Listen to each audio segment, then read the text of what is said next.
আজকে ছোট মাছের মজাদার এবং সহজ একটা রেসিপি নিয়ে এসেছি। এই রান্নাটা করা একদম সহজ, কিন্তু খেতে অনেক মজার হয়। চলুন রান্নাটা ঝটপট করে ফেলি এবং আপনাদের সাথে শেয়ার করি।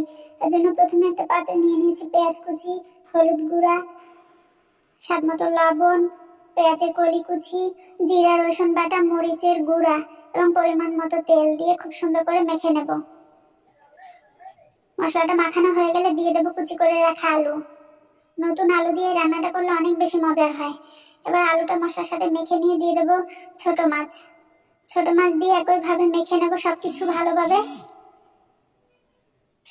ভালোভাবে মাখানো হয়ে গেলে উপর থেকে দিয়ে দেবো কয়েকটা কাঁচামরিচ ফালি করে কেটে। এবার দিয়ে দেবো পরিমাণ মতো ঝোলের পানি দিয়ে একটা ঢাকনা দিয়ে রান্না করে নেব।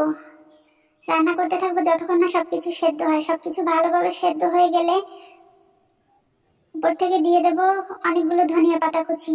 ধনিয়া পাতা দিয়ে একটা ঢাকনা দিয়ে আরো 3-4 মিনিট রান্না করে নেব। দেখুন আমার রান্নাটা হয়ে গেছে, প্রায় খুব সুন্দরভাবে সবকিছু হয়ে গেছে। দেখুন দেখতে কতটা লোভনীয় হয়েছে। রান্নাটা কিন্তু একদম সহজ, কিন্তু খেতে অনেক মজার হয়। নতুন আলু দিয়ে এই সময় এই ছোট মাছের রান্নাটা খুবই মজার একটা রান্না। অবশ্যই ট্রাই করে দেখবেন।